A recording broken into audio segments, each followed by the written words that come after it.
Hello friends, मैं एक बार फिर हाजिर हूं आपके सामने एक नए टेस्ट का सलूशन लेकर। और मैं विपिन कुमार गंगवार आप सब लोगों का स्वागत करता हूं स्कॉलर के यूट्यूब चैनल पर। तो आइए हम लोग क्या करते हैं कि जो अभी टेस्ट नंबर 57 हुआ था उसका सलूशन करते हैं, जो एसएससी टेस्ट नंबर 57। ठीक है, आइए तो आपके सामने पहला क्वेश्चन ये रहा। अगर बात करते हैं तो पहला क्वेश्चन क्या बोलता है, बात करते हैं पहले क्वेश्चंस के बारे में। कहता है कि किसके शासनकाल में तुलसीदास के रामचरितमानस लिखी थी। तो दोस्तों याद रखना, जो तुलसीदास जी हैं, अगर तुलसीदास जी की अगर अपन लोग बात करें तो सबसे पहले जरा समझ जाइएगा कि तुलसीदास के अगर बारे में बात करते हैं तो तुलसीदास जी का जन्म 1543 में हुआ था। ठीक है, और जबकि इनकी जो मृत्यु हुई थी वो 1637 में हुई थी। ठीक है, तो जन्म कब है? 1543 का है।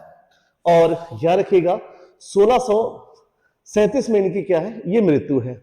जबकि अगर मैं अकबर का शासनकाल देखता हूं तो 1556 से लेके 1605 तक इनका शासनकाल रहा है। तो कहीं ना कहीं देख रहे हैं इसी के बीच में आ रहे हैं।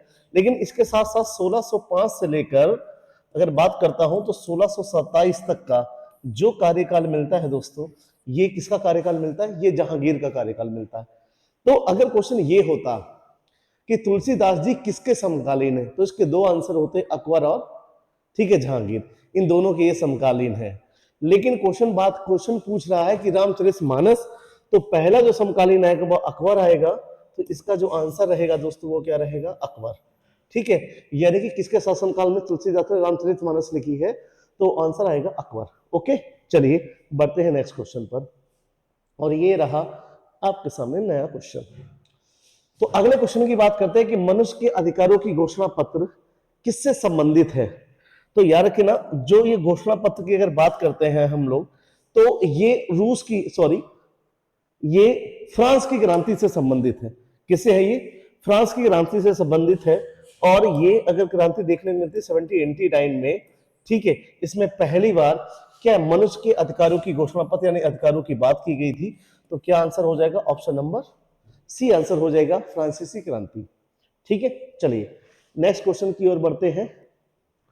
और नया क्वेश्चन रहा ये आपके सामने। कहता है मूल रोम कहां से निकलते हैं। तो ये मूल रोम है, ये एपिडर्मिस से निकलते हैं, यानी कि इसका आंसर होगा बाह्य त्वचा। किससे निकलते हैं? एपिडर्मिस से निकलते हैं। ओके, साइंस का क्वेश्चन है, नॉर्मल सा क्वेश्चन, इसलिए आइए आगे बढ़ते हैं। ठीक, कहते हैं फ्लैश बल्बों का तार किसका बना होता है।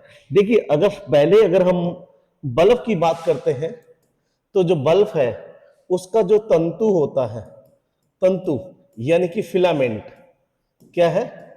फिलामेंट। ये याद रखिएगा, जो फिलामेंट तंतु होता है ये टंगस्टन का होता था।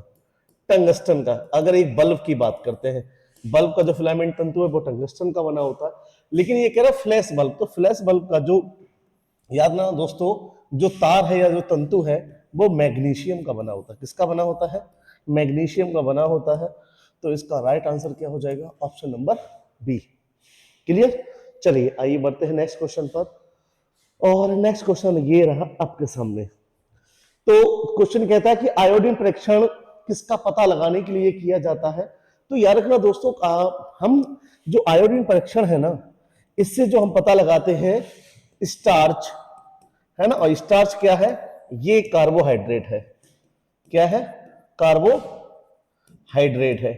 तो याद रखना, जितना भी आयोडीन परीक्षण होता है वो किसको पता लगाने के लिए होता है? वो कार्बोहाइड्रेट्स के पता लगाने के लिए होता है। क्या होता है? कार्बोहाइड्रेट्स।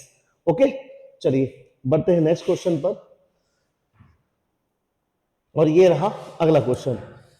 ये कह रहा है कि विदेश में कार्य कर रहे भारतीय बैंक का लाभ किसका भाग है।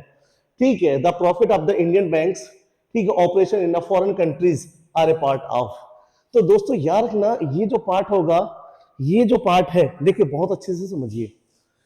एक्चुअली है क्या, अगर हमारे देश का कोई भी नागरिक विदेश में रहता है या हमारी कोई भी संस्था विदेश में काम करती है, उससे विदेश की जितनी भी इनकम जनरेट की जाती है, ये हमारे लिए जीएनपी का काम करती है।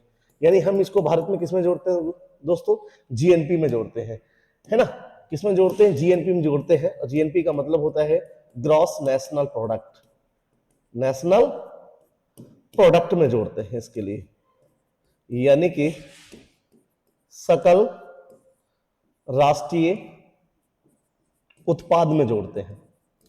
जबकि अगर मैं बात करता हूं कि कोई भी देश का, भारत का कोई नागरिक है वो भारत में ही रह रहा है, या कोई विदेश का नागरिक है जो भारत में रह रहा है, और वो जितने भी इनकम जनरेट करेगा दोस्तों, वो जितनी इनकम जनरेट करता है वो भारत के जीडीपी में ही जुड़ेगी, चाहे इसमें भारतीय की इनकम हो और चाहे कोई वो विदेशी बंदा हो जो भारत में रह रहा है। ठीक है, तो जो इसका ऑप्शन क्या हो जाएगा, इसका अगर मैं आंसर देखता हूं तो इसका आंसर हो जाएगा विदेश में अर्जित उद्यम वृत्ति से आए। ठीक है, यानी ऑप्शन नंबर ए हो जाएगा। विदेश से जो अर्जित हमने क्या किया है, इनकम की है, वो इसके अंतर्गत आएगी। चलिए नेक्स्ट क्वेश्चन की बात करते हैं, और नेक्स्ट क्वेश्चन ये रहा आपके सामने। कहते हैं भारतीय अर्थव्यवस्था में शीतल काल क्या है। तो दोस्तों याद रखिए, शीतल काल वो जनवरी से जून तक का जो काल होता है वो शीतल काल कहलाता है। जबकि अगर मैं बात करता हूं, ठीक है, भारतीय अर्थव्यवस्था में तेजी या फाइनेंशियल ईयर की बात करता हूं, तो जो फाइनेंशियल ईयर है, ठीक है, और वो फाइनेंशियल ईयर क्या है, तो दोस्तों याद रखिएगा, ये जो फाइनेंशियल ईयर है इसको हम बोलते हैं 1 अप्रैल से 31 मार्च। ये क्या है, ये वित्त वर्ष है, और इस वित्त वर्ष में ही हम क्या करते हैं, लेखा जोखा पेश करते हैं, भारत सरकार पेश करती है, जिसको हम क्या बोलते हैं, बजट बोलते हैं। ठीक है, हालांकि भारतीय इंडियन कॉन्स्टिट्यूशन में, भारतीय संविधान में बजट शब्द नहीं है। इंडियन कॉन्स्टिट्यूशन के दोस्तों आर्टिकल 112 में एक शब्द दिया गया है एएफएस, एनुअल फाइनेंशियल स्टेटमेंट, है ना, वार्षिक वित्त विवरण दिया हुआ है, बजट की जगह। बजट नहीं है, लेकिन हम व्यवहारिक रूप से बोलचाल में क्या यूज करते हैं, बजट।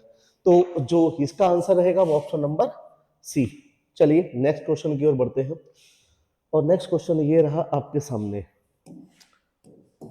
क्या है, लिखा है कि वॉश की विस्तृत रूप क्या है, तो what does the wash stand for. तो ये कंप्यूटर का, इसको बेसिक इनपुट आउटपुट सिस्टम बोलते हैं। कंप्यूटर का क्वेश्चन है, याद रखिएगा, क्या बोलते हैं इसको, बेसिक इनपुट आउटपुट सिस्टम। चलिए नेक्स्ट क्वेश्चन पे आते हैं, और नेक्स्ट क्वेश्चन है, बर्मा का नया नाम म्यांमार है, इसकी राजधानी क्या है। तो बड़ा सीधा सा आंसर है न्यू पैताब। जो नई पैताब है, न्यू पैताब इसका आंसर है। अगर मैं अब बर्मा की बात करता हूं, तो हम सभी जानते हैं कि ये, दोस्तों याद रखिएगा, अगर मैं यहाँ की बात करता हूं तो ये वाला जो भारत आप देखते हैं, इसको बोलते हैं हम लोग भारत के पूर्वी राज्य। ठीक है, और इन्हीं पूर्वी राज्य को हम 7 सिस्टर बोलते हैं। 7 सिस्टर, इसके लिए A2, M3, NT याद कर सकते हैं। अरुणाचल प्रदेश, असम, मणिपुर, मिजोरम, मेघालय, नागालैंड, त्रिपुरा। तो ये वाला जितना भी ये एरिया भारत का लगा हुआ है, ये सब म्यांमार से लगा है। किससे लगा है, म्यांमार से लगा है। और म्यांमार से भारत के राज्यों के लिए आपको याद करने हैं, तो अरुणा मामी याद कर सकते हैं, अरुणा मामी, यानी कि अरुणाचल प्रदेश, ठीक है, ना से नागालैंड, मा से क्या है, मणिपुर, और इससे क्या है, मिजोरम। क्या है, ये मिजोरम। ओके दोस्तों, तो ये याद रखिएगा। क्लियर, तो ये याद रखिएगा। क्लियर, 4 राज्य लगे हुए हैं भारत के इससे। ठीक, तो ये फिर समझ लिया, अरुणाचल प्रदेश, नागालैंड, मणिपुर, मिजोरम। ओके, भारत और मणिपुर के बीच में, भारत और मणिपुर के बीच में, ठीक है, मणिपुर और म्यांमार के बीच में एक दर्रा देखने को मिलता है, तुजू, तुजू दर्रा। ये मणिपुर और म्यांमार के बीच में ही है। ठीक है, तो ये भी आप क्या रखेंगे, याद रखेंगे। और इन 7 सिस्टर में याद रखना कौन सा राज्य नहीं आता है, तो ये सिक्किम जो है, इसको हम 7 सिस्टर में नहीं रखते हैं, क्योंकि ये पूर्वोत्तर राज्य है। ठीक है ना, तो अब यही पूछा गया म्यांमार, और म्यांमार का पुराना नाम था क्या, बर्मा। रंगून यहाँ का क्या है, एक शहर है। रंगून क्या है, ठीक, अगर बात करूं तो रंगून एक शहर है यहाँ का। अच्छा, अराकान योमा की अगर बात कर लूं मैं, अराकान योमा, तो याद रखना दोस्तों, भारत और म्यांमार की सीमा पर जो ये पर्वत श्रेणियां मिलती हैं, ठीक है, इन्हीं का नाम क्या है, इसी को बोलते हैं अराकान योमा।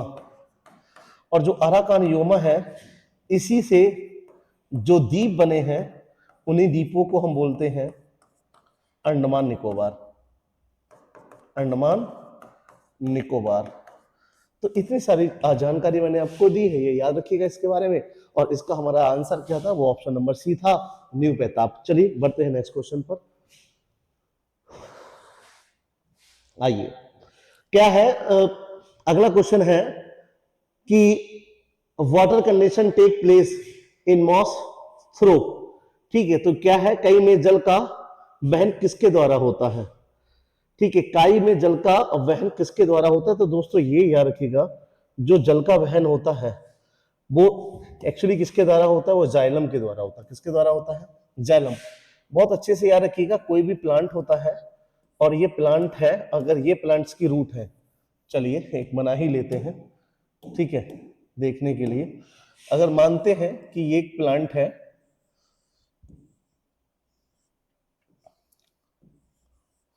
तो इस प्लांट की में ये जो रूट्स हैं, ये जड़ें हैं। तो दोस्तों याद रखना, हम सभी जानते हैं कि ये प्लांट क्या करता है, फोटोसिंथेसिस की क्रिया करता है, यानी कि प्रकाश संश्लेषण की क्रिया करता है। प्रकाश संश्लेषण की क्रिया में ये अपना क्या बनाते हैं, भोजन बनाते हैं। तो जितना भी यहां से ये रूट है, इस रूट में टिश्यू होते हैं और एक का नाम होता है जाइलम, याद रखना, जो कि क्या करता है, जल परिवहन। जल परिवहन यानी कि यहां रूट से ये जाइलम नीचे से मिट्टी से क्या लेता है, पानी लेता है और पूरे पौधे को क्या कर देता है, पानी को ट्रांसफर करा देता है। जबकि दोस्तों याद रखना, जो फ्लोएम होता है ये क्या करता है, ये पूरे पेड़ को भोजन ट्रांसफर करता है, भोजन ट्रांसफर करता है। ठीक है, तो अगर मैं आपसे कहूं कि वाटर और मिनरल्स का जो वाटर का ट्रांसपिरेशन है वो कौन करता है, जाइलम करता है, जबकि फूड और मिनरल्स का कौन करता है, वो फ्लोएम करता है प्लांट में। और ये रूट्स में पाए जाने वाले, क्या पौधे में पाए जाने वाले दो टिश्यूज हैं, जिसको हम क्या बोलते हैं, जाइलम और फ्लोएम। ठीक है, चलिए। अच्छा, कॉलनकाइमा पैरेन्काइमा अगर हम बात करते हैं, तो जो पेड़ की ऊपरी परत होती है, जो कठोर होती है ना, और उसके नीचे फिर एक मुलायम परत होती है, उनको हम क्या बोलते हैं, कॉलनकाइमा और पैरेन्काइमा। ठीक है, आइए नेक्स्ट की बात करते हैं। अगला क्वेश्चन ये रहा आपके सामने, और अगले क्वेश्चन का क्या है कि एशिया की सबसे बड़ी नदी कौन सी। दोस्तों अगर एशिया की सबसे बड़ी नदी की अगर हम बात करते हैं, तो दोस्त समझिएगा, एशिया की सबसे जो बड़ी नदी है वो, इसका पहले तो आंसर जान लीजिए। आंसर है इसका यांगसी नदी। याद है कि इसका पूरा जो नाम है वो है यांग टी सी कयांग। क्या नाम है इसका, यांग टी सी कयांग बोलते हैं। और दोस्तों याद रखना, ये चीन के तिब्बत वाले भाग से निकलती है और दक्षिणी चीनी सागर में गिरती है, दक्षिणी चीनी सागर में गिरती है। और ये एशिया की क्या है, सबसे लंबी नदी है, यानी कि लॉन्गेस्ट रिवर है ये। ओके, क्या रखना कहां है, चाइना की। अच्छा, होगांगो नदी की बात कर लें यहाँ पे। ये अगर होगांगो नदी की बात करते हैं अपन लोग, तो ये होगांगो नदी की अगर बात करें, तो दोस्तों होगांगो नदी को चीन का शोक बोलते हैं, चीन का शोक बोलते हैं। और इसको पीली नदी भी बोलते हैं। क्या बोलते हैं, पीली नदी, क्योंकि ये अपने साथ इतनी पीली मिट्टी काट के ले जाती है, इस कारण इसका पानी भी क्या हो गया, पीला। और ये याद रखिएगा, पीले सागर में गिरती। पीला सागर कहाँ है, वहां का पानी सारा ही पीला हो गया, तो इसलिए पीला सागर बोलते हैं। वो भी प्रशांत महासागर में है, पैसिफिक ओशियन में है। ठीक है, तो ये भी चीन की नदी है। अच्छा, भारत में अगर हम बात कर लें तो गंगा नदी की बात करते हैं, तो गंगा नदी की लंबाई मिलती है 25-25 किलोमीटर की, और ये भारत की सबसे लंबी नदी है। ठीक है, भारत की सबसे लंबी नदी है। चलिए आइए बात करते हैं नेक्स्ट पर, नेक्स्ट क्वेश्चन पर। और नेक्स्ट क्वेश्चन ये रहा आपके सामने साहब, क्या है कि पंचवर्षीय योजना का सिद्धांत किसने दिया। तो दोस्तों याद रखना, पंचवर्षीय योजना का जो सिद्धांत है ये एस्टलिन ने दिया है। किसने दिया है, एस्टलिन ने दिया है। पंचवर्षीय योजना का सिद्धांत किसका है, ये एस्टलिन का दिया है। और अच्छा, मैं पंचवर्षीय योजना के बारे में बात करूं तो हम सभी जानते हैं कि 1950 में योजना आयोग का भारत में गठन होगा, ठीक है। इसके पहले जो हेड बनेंगे यानी कि अध्यक्ष, जो पहले हेड थे वो हमारे नेहरू जी थे, नेहरू जी, क्योंकि पीएम ही इसका क्या होता है, हेड होता है, तो नेहरू जी पहले थे। जबकि इसके वाइस हेड यानी कि उपाध्यक्ष जो थे वो गुलजारी लाल नंदा थे, गुलजारी लाल नंदा, ठीक है, गुलजारी लाल नंदा थे। जबकि याद रखना इसको हमने समाप्त कर दिया, और इसको समाप्त जब किया तो जरा याद रखिएगा इस समय इसके जो अंतिम अध्यक्ष होंगे वो मोदी जी होंगे, मोदी जी, क्योंकि अब योजना आयोग की जगह क्या आ गया है, नीति आयोग आ गया है। कौन आ गया है, नीति आयोग, ठीक है। तो मोदी जी थे इसके हेड, और जो वाइस हेड यानी कि उपाध्यक्ष थे वो मोन्टेक सिंह अहलूवालिया, मोन्टेक सिंह अहलूवालिया। तो ये याद रखना, क्लियर। तो इतनी आप चीज याद रखिएगा। और हम सभी जानते हैं कि भारत में पहली अगर मैं योजना की बात कर लूं, फर्स्ट 5 ईयर की बात कर लूं, तो फर्स्ट 5 ईयर 1951 में शुरू होगा, जो 5 ईयर के लिए चलेगा, यानी कि 1956 तक चलेगा। कुल 5 ईयर प्लान कितने बने हैं, तो 12 प्लान बनाए गए थे, यानी कि 12 पंचवर्षीय योजना बनी है, जो कि 2017 तक चली। क्यों, क्योंकि योजना आयोग को हमने कब समाप्त कर दिया था, ये 2015 में ही समाप्त कर दिया। क्यों, वैसे तो दिसंबर 2014 में समाप्त किया गया है, क्योंकि 15 में क्या बन जाएगा, नीति आयोग, लेकिन पूरी तरह प्रोविजन इसके 2015 में क्या हो गया, समाप्त हो गया। उसके बाद नीति आयोग का क्या हो गया, गठन हो गया। चलिए आज यार के नीति आयोग का भी जो हेडक्वार्टर है वो दिल्ली है, योजना आयोग का भी हेडक्वार्टर कहाँ हुआ करता था, न्यू दिल्ली। तो बढ़ते हैं नेक्स्ट क्वेश्चन पर। इसका आंसर आपको मिल गया ऑप्शन नंबर सी, एस्टलिन जी इसके क्या थे, ऑप्शन राइट आंसर था।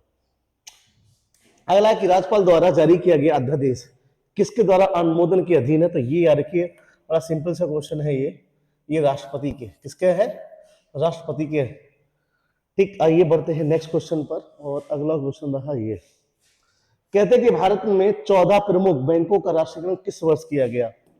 तो आइए, इंदिरा गांधी के समय की बात है दोस्तों, और 19 जुलाई 1969 को 14 बड़े बैंक क्या कर दिए गए, राष्ट्रीयकृत कर दिए गए। तो आंसर तो आपको मिल ही गया होगा, क्या है, 1969।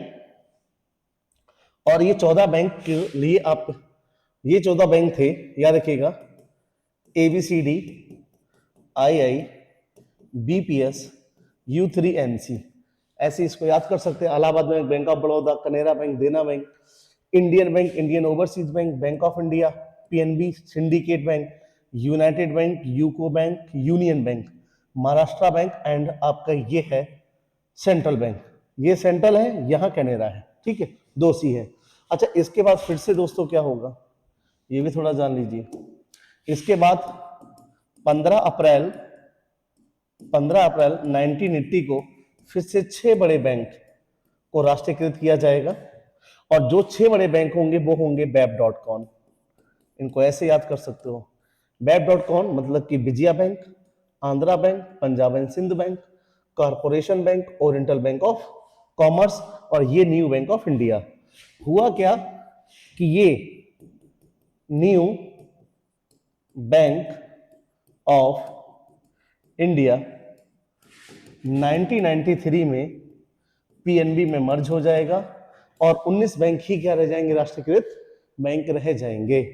और अभी भी हमने देखा है कि बहुत सारा बैंकों में क्या हो गया है, चेंज हो गए, कई सारे राष्ट्रीयकृत बैंक एक दूसरे में क्या हो गए, मर्ज हो गए हैं, ठीक है। तो ये याद रखिएगा। अगर हम लोग बात करते हैं तो ये पहली बार कब हुआ, 1969 को इंदिरा गांधी के समय में क्या किया गया था, ये मर्जिनेशन किया गया था पहली बार 14 बैंकों का। चलिए आइए बढ़ते हैं नेक्स्ट क्वेश्चन पर। और नेक्स्ट क्वेश्चन है ये आपके सामने, क्या कहता है कि निम्न में से किस क्षेत्र के लिए मूर्ति देवी पुरस्कार दिया जाता है। तो देखो अगर मूर्ति देवी पुरस्कार की अगर अपन लोग बात करें तो दोस्तों याद रखना, पहले तो बड़ा सिंपल सा आंसर है कि साहित्य के रूप में ये दिया जाता है। ठीक है, साहित्य के में मूर्ति देवी पुरस्कार दिया जाता है। क्लियर। और इसके अंतर्गत 4 लाख रुपए दिए जाते हैं पुरस्कार राशि के रूप में। 4 लाख रुपए दिए जाते हैं पुरस्कार के रूप में। पहली बार ये 1961 में मिलना क्या हुआ था, शुरू हुआ था। ठीक है, कब शुरू हुआ था ये, 1961 में ये शुरू हुआ था। और सी के, याद रखना, सी के नागराज राव पहले व्यक्ति थे जिनको ये मूर्ति देवी पुरस्कार दिया गया। कौन सा पुरस्कार दिया गया, मूर्ति देवी पुरस्कार दिया गया। और दोस्तों याद रखना, अभी 2019 में 33वें नंबर का क्या दिया गया है, मूर्ति देवी पुरस्कार दिया गया है शिवनाथ तिवारी जी को। किसको दिया गया है ये दिया गया है विश्वनाथ तिवारी जी को। ठीक, कौन से नंबर का दिया गया है, 33वें नंबर का ये दिया गया है। ठीक, और विश्वनाथ तिवारी जी को ये हिंदी में दिया गया। कौन से में दिया गया है, हिंदी में। क्लियर। तो याद रखना साहित्य का है ये। ओके, और आप मुझे कमेंट में बताइए कि साहित्य में या इसके क्षेत्र में जो पुरस्कार दिया जाता है तो सबसे बड़ा पुरस्कार कौन सा है, साहित्य के क्षेत्र में दिया जाने वाला सबसे बड़ा पुरस्कार कौन सा है। क्लियर। आइए अपने लोग बढ़ते हैं नेक्स्ट क्वेश्चन पर। और अगला क्वेश्चन रहा ये आपके सामने, कहता है कि हाइड्रोक्लोरिक अम्ल का नया नाम क्या है। तो इसको हम जो बोलते हैं वो मर्क्यूरिक एसिड बोलते हैं। क्या बोलते हैं दोस्तों, मर्क्यूरिक एसिड बोलते हैं। ये याद रखिएगा, क्या बोलते हैं इसके लिए हम लोग, मर्क्यूरिक एसिड। ठीक है, ओके। चलो, जिस क्वेश्चन पर डिटेल होगी इस पे मैं लगेगा इंपॉर्टेंट है, देना चाहिए तो जरूर देके जाऊंगा। अच्छा, अब ये क्वेश्चन आया है कि निम्न में से कौन सी रबी की फसल है, इंपॉर्टेंट है। क्यों, क्योंकि ये याद रखिएगा, देखो ऐसे याद करना, रवि किसका पर्यायवाची है, सूर्य का। और सूर्य तेज जब होता है तो क्या होती है, गर्मी होती है। तो दोस्तों याद रखना, जो फसलें गर्मी में काट ली जाएं, यानी कि इनकी कटाई कब हो, गर्मी के समय में हो। अगर गर्मी के समय कटाई हो रही तो बुवाई कब होगी, यानी जब थोड़ी बहुत नमी होगी, मॉइस्चर होगा, तब होगी। तो अगर कटाई हो रही है तो हम सभी पता है कि गर्मियों में गेहूं की कटाई होती है, बिल्कुल सी, गर्मियों में गेहूं की कटाई होती है। गेहूं के साथ राई, सरसों की भी कटाई होती है, चना की भी होती है। तो अब हम समझ गए हैं कि वर्षा ऋतु, अभी देख रहे हो कि धान लगाया गया, और ठंड के समय में क्या कट जाएंगे, चावल कट जाएंगे। तो भाई रबी की फसल कौन सी नहीं है, चावल नहीं है। आप ऐसे एलिमिनेट कर सकते हैं, या तो सीधे याद कर लीजिए, क्योंकि ये खरीफ की फसल है। क्या है ये, खरीफ की फसल है। कौन सी, चावल। क्लियर है। तो यार कि अच्छा, चावल के साथ साथ अगर आप देखो तो चावल है, ज्वार है, बाजरा है, क्या है, बाजरा है, गन्ना है, क्या चीज, गन्ना है। ठीक है, मूंग है। ये सभी फसलें क्या है, ये सभी फसलें जायद की हैं। किसकी है, जायद की हैं। ठीक है, किसकी है। जबकि याद रखना, आलू है, मटर है, मसूर है, जौ है। ठीक, आलू मटर जौ, ठीक है, मसूर, राई, गेहूं, चना, ये सब किसकी हैं, ये रबी की हैं। ये किसकी फसलें हैं, ये रबी की हैं। और रबी को याद करने के लिए तरीका मैंने बता ही दिया कि रबी को याद करने का सबसे अच्छा तरीका कि वो फसलें जो गर्मी में कटती है, यानी कि रबी का पर्यायवाची सूर्य है, और सूर्य कब तेज होता है, वो होता है गर्मी में। तो सीधी सी बात है, जो गर्मी फसलें कटती हैं वो सारी फसलें क्या है, वो रबी की है। ओके, आई होप क्लियर हो गया। चलिए बढ़ते हैं नेक्स्ट, क्योंकि हम जानते हैं कि 3 प्रकार की फसलें हम देखते हैं अमूमन। ठीक है, कौन कौन सी है, रबी की फसलें, खरीफ की फसलें और जायद की फसलें। और जायद की फसलें में हम सभी जानते हैं खीरा है, ककड़ी है, लौकी है। ठीक है, ये सब क्या है, तरबूज है, खरबूज है, ये सब किस में आता है, ये सब जायद के में आता है। ठीक, क्लियर। अच्छा, बागवानी फसलें होती है, बागवानी फसलें का मतलब जो हम गार्डन क्रॉप जिसको बोलते हैं। फिर कुछ नगदी फसलें होती है यानी कैश क्रॉप जिसको बोलते हैं, जैसे चाय है, जूट है, ठीक है। तो ये सब किसमें, कॉफी है, ये सब कैश क्रॉप में आती है यानी कि। तो आइए कभी एग्रीकल्चर आपको सामने पढ़ाने का मौका मिले तो जरूर पढ़ाऊंगा। आइए अभी बात करते हैं अपने लोग नेक्स्ट क्वेश्चन पर, और नेक्स्ट क्वेश्चन रहा ये आपके सामने, ठीक है। तो ये रहा आपके सामने। अगला क्वेश्चन क्या है कि किस वैज्ञानिक ने अपने नोबेल पदक की नीलामी की है? तो ये जेम्स वॉटसन है। कौन है ये? जेम्स वॉटसन है, जिन्होंने अपने नोबेल पुरस्कार की क्या की है? नीलामी की है। नेक्स्ट अगला क्वेश्चन, अगला क्वेश्चन में से किसने निफ्टी ईबी और न्यूज ऑफ ऑटोमेटिक इंडेक्स नामक एक नया, ठीक है, विषयगत सूचकांक लॉन्च किया है? तो दोस्तों याद रखना, जहां निफ्टी जुड़ जाए, क्या जुड़ गया है? निफ्टी। तो निफ्टी का हम सभी जानते हैं क्या है? नेशनल स्टॉक एक्सचेंज है। तो अगर मैं एनएससी की बात करता हूं, एनएससी का मतलब ही है नेशनल स्टॉक एक्सचेंज। और थोड़ी चर्चा कर लेते हैं इनके।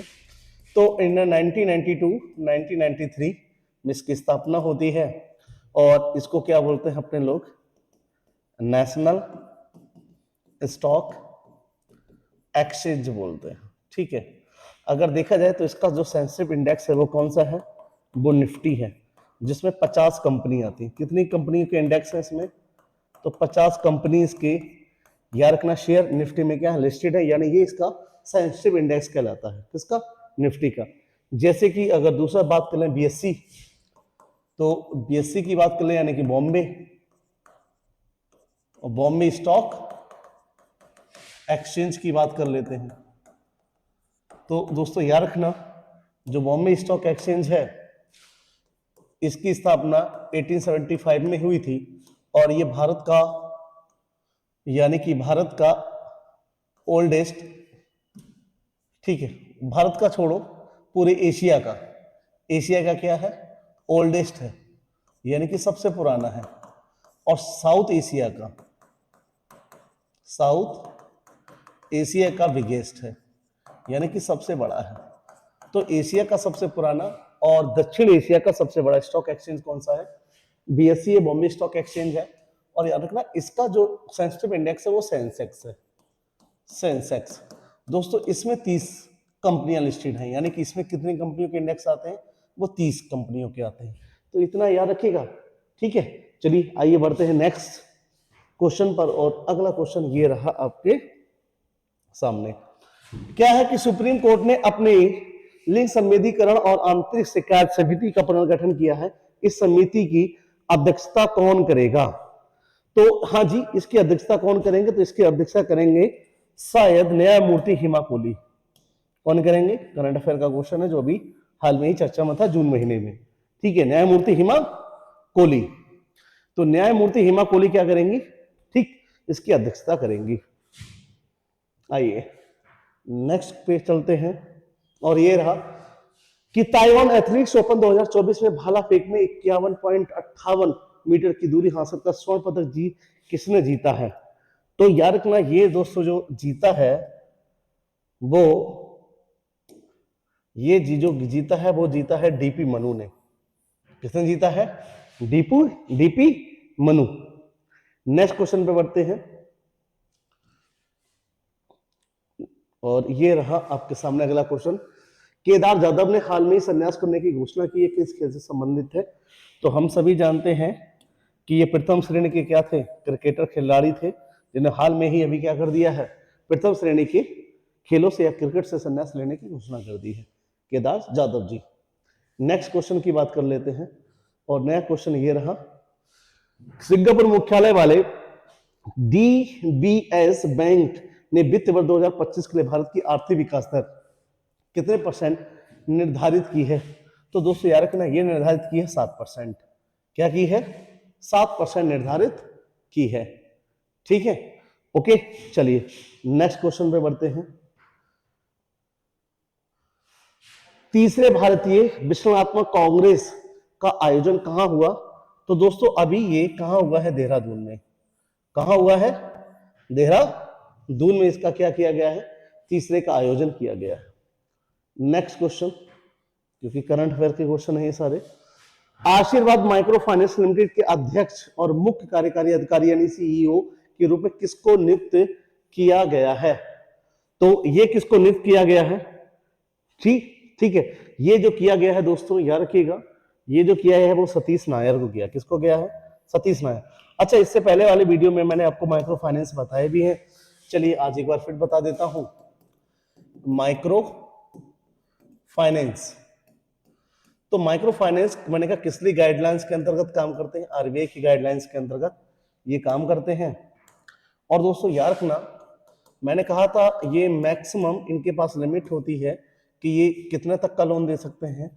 50,000 तक का ही क्या दे सकते हैं? ये लोन दे सकते हैं। ठीक है, माइक्रो फाइनेंस। अब माइक्रो फाइनेंस की अगर मैं बात करूं तो इसके अगर माइक्रो फाइनेंस की स्टार्टिंग अगर मैं देखता हूं कि इसकी स्टार्टिंग कहां से हुई, तो दोस्तों याद रखना, एक बांग्लादेश के इकोनॉमिस्ट हैं मोहम्मद यूनुस ने इसकी शुरुआत की थी, और इसकी शुरुआत हुई थी कहां से? बांग्लादेश से। ठीक है, बांग्लादेश से इसकी शुरुआत हुई थी किसकी? माइक्रो फाइनेंस की। और उसी के तर्ज पर याद रखना, भारत में भी ये माइक्रो फाइनेंस का क्या करता है? ठीक है, कार्य करते हैं। और माइक्रो फाइनेंस जो संस्थाएं होती हैं वो जैसे कि डेली रेडी जो लोग लगाते हैं या जो छोटा छोटा काम करना चाहते हैं या शॉपकीपर छोटे छोटे हैं, इनके लिए फाइनेंशियल हेल्प देने का क्या करता है? काम करता है। कौन? ये माइक्रो फाइनेंस। अच्छा, ऐसे ही माइक्रो फाइनेंस के ही तर्ज पर भारत सरकार ने भी एक योजना शुरू की थी। आइए उसके बारे में थोड़ी सी चीजें बताता हूं मैं आपके लिए। और वो जो योजना शुरू की थी उसको बोलते थे हम लोग मुद्रा बैंक स्कीम, जो आज भी चल रही है। ठीक है, तो वो कौन सी योजना है दोस्तों? मुद्रा बैंक स्कीम बोलते हैं इसके लिए। मुद्रा की फुल फॉर्म है माइक्रो यूनिट डेवलपमेंट